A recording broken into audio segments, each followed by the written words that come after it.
camping and dessert. You can't have one without the other. These are some of my family's favorite RV camping desserts that are easy to make and perfect for enjoying around the campfire. Hi there, I'm Leanne, and this is Making My Abode on the Road. So I'm a little late to the party on these things as usual. They've been around for a little while, but maybe you're like me and you've never seen these before. Basically, they're just a little cream-filled croissant. They're so good and they're really easy to make, but our first couple were kind of a fail and we learned a few things that I think will help you have some success with these. Oh no! Oh! Why? Why is that happening? Shoo! Mine's falling off. Oh no. Babe. If you have to drop it on the... Dad. Give me a phone. Here. Where's yours? That's not mine. Yes, it was. That's yours. No. I found this recipe on a blog post that I will link in the description below, but I still wasn't quite clear on how you make these with just pictures and words. It just wasn't enough for me. I'm kind of a visual. So I went to YouTube. I found a bunch of videos. Most of them were saying to use a wooden dowel, put foil on it, and then put butter or oil, spray oil, something like that. Fantastic.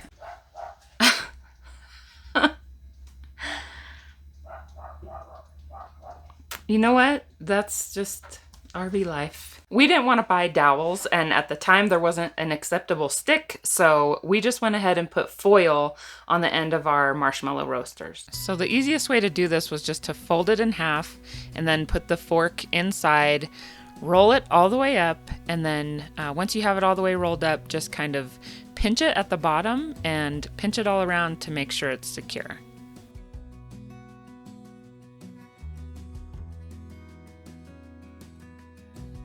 We found that we probably don't need the oil. We spread the butter on there and we kind of think that maybe it made a little too much of a mess because there seems to be plenty of oil in the croissant. But a lot of the videos were saying to use oil. So just do what you think is going to work for you. So the first thing you want to do is to cook the croissants, and we used 2 triangles, and then you just wrap it around the foil. And you want to make sure that you pinch the bottom of it to make a seal, because you're basically making like a little cup. And you also want to firmly press it all the way around the foil. That way it doesn't melt easily when you're roasting it over the fire.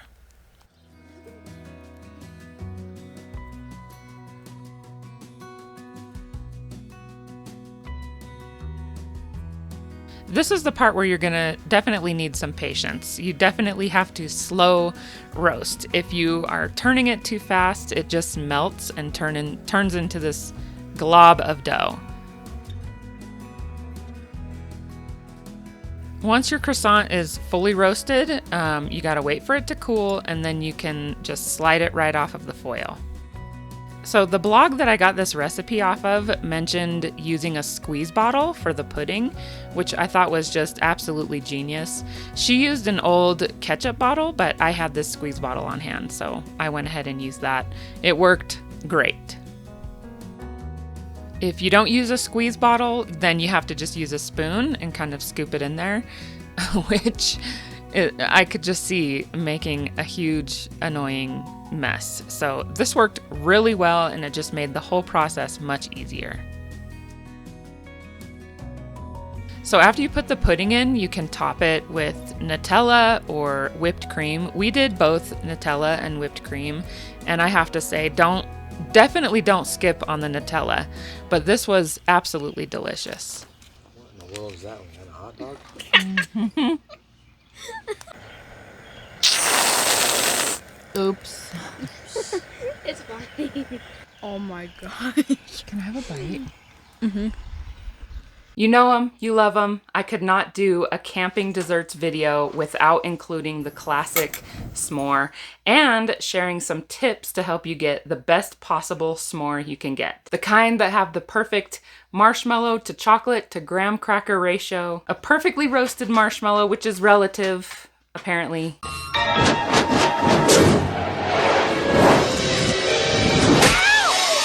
And perfectly melted chocolate. A couple things you're gonna need. First of all, a good graham cracker. And a good graham cracker is just a graham cracker that tastes good to you if you were to just eat it by itself. Oh my gosh. Oh. And number two, you have to have the square marshmallows. S'more vanilla marshmallows. The big ones. The square one. Big squares. Can't use those little tiny ones. Those just don't cut it. A couple things regarding the chocolate. If you use Hershey's, you're going to want to stuff the chocolate into the marshmallow so that it melts good. Otherwise, you're going to just have like hard chocolate with a nice warm roasted marshmallow. And that's not what you want. You want everything melted nicely. In fact, I'd be willing to bet that if you think you don't like s'mores, that might be why. The second thing is we recommend using Ghirardelli chocolate squares. They melt beautifully without having to stuff it inside the marshmallow. They fit the graham cracker perfectly. Our favorite to use for s'mores is the salted caramel, but these ones with the waffle cone were very good too. Gotta prepare. Get everything ready. What happens if you don't get ready and prepared? Then you do what you do and you mess them all up. Because then you gotta wait for your marshmallow. And your marshmallow's falling off. And it cools off.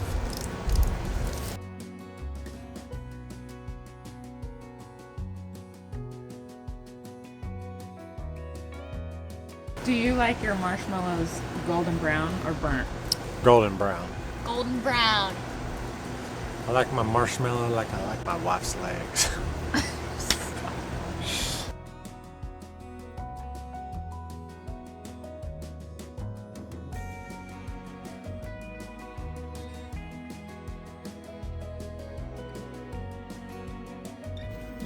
And then you kind of have to just sit here for a minute, right? Okay, I'm guessing that you probably didn't know this, but there is actually a proper way to eat a s'more. You have to eat around the edges.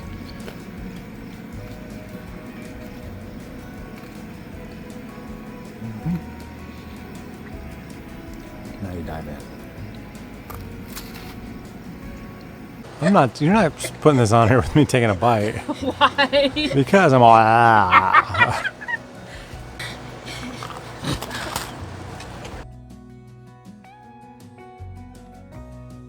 These require some patience as well, but you can sip hot cocoa and warm up by the fire while you slow roast your cinnamon roll.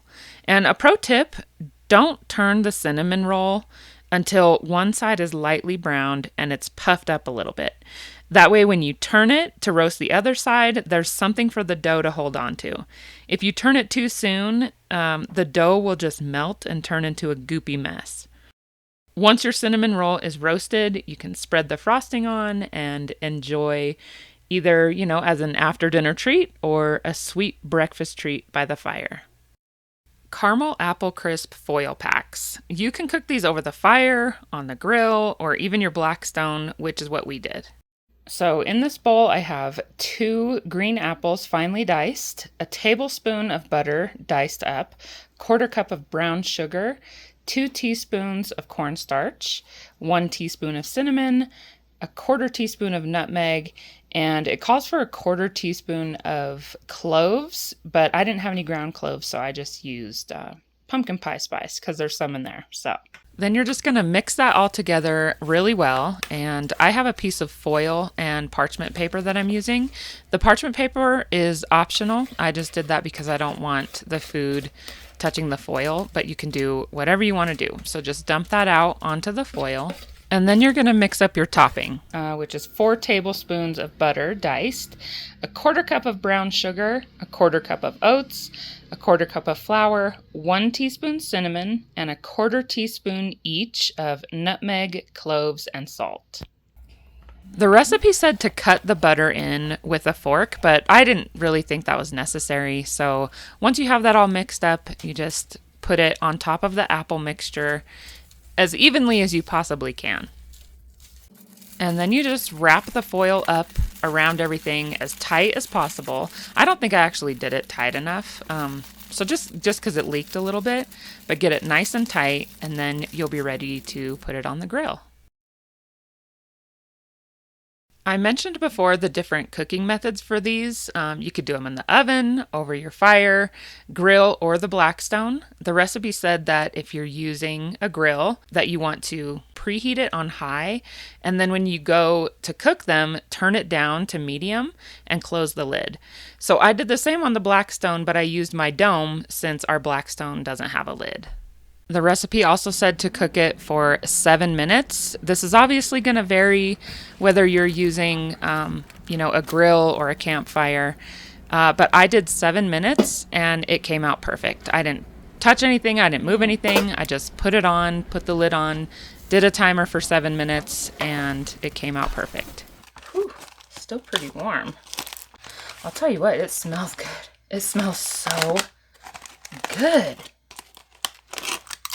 Jeff is bringing home some ice cream or whipped cream. I'm pretty sure it's going to be ice cream.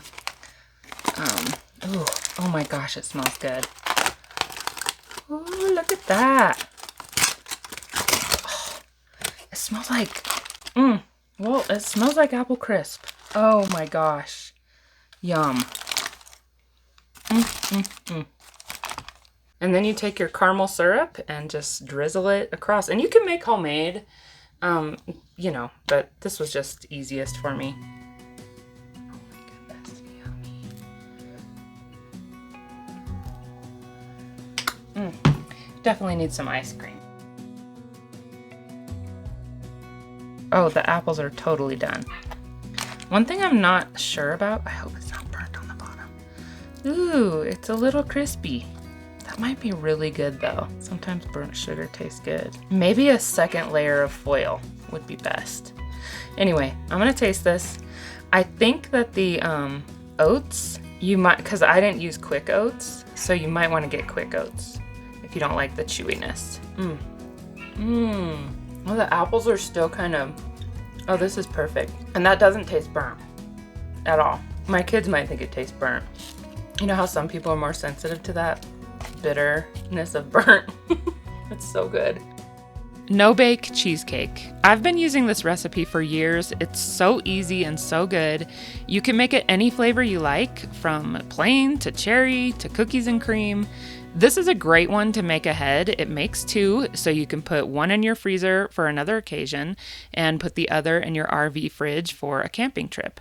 Just make sure your RV fridge is nice and cold. You're going to need 2 pre-made graham cracker crusts, and of course you can make your own. It's pretty easy. You need 1 pint of heavy whipping cream, 1 box of instant pudding. I'm using vanilla, but you can use cheesecake. The cheesecake is really good in this.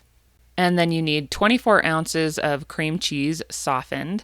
This is optional, but sometimes we like to put canned pie filling on top. Our favorites are lemon and cherry.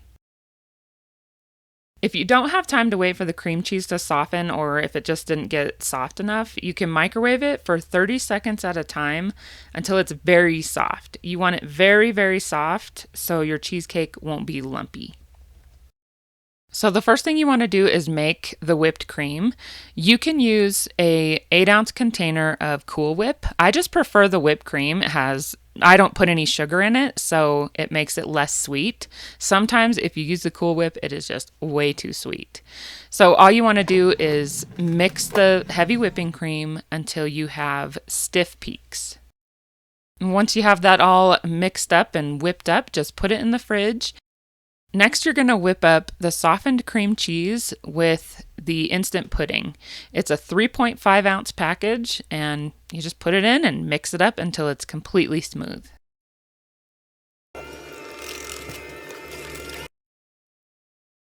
By the way, I really like using these pre-made pie crusts. They're just the perfect size for all of the filling. I like the plastic lid. You turn that over, that little thing you take out, you can turn it over and then it becomes a lid, which is very nice because when you put one in the freezer or the fridge, it just protects it. Next, you combine the whipped cream with the whipped cream cheese mixture and just mix until perfectly smooth. Once that's all whipped up and nice and smooth, you just pour it half into one pie crust and the other half into the other pie crust. And then you just smooth it out the best you can. And then we like to top it, like I said, with pie filling. This is the lemon. This comes out so good. My favorite thing about this recipe is that it makes two. So I just put one in the fridge for later and then one in the freezer for later. This cheesecake is so easy to make. You have to try it. It's perfect for camping. You can make it ahead and have it already in your RV fridge. Definitely give it a try and let me know what you think. I'm working on an easy camping meals video for next week, so make sure you subscribe and hit the notification bell because you don't want to miss that one. In the meantime, you can check out this oldie but goodie. I made this video when we were back at the house, still in the planning stages for RV life. In this video over here, you get 4 delicious Instant Pot recipes that are perfect for RV camping. Thank you so much for watching, and I'll see you in the next video.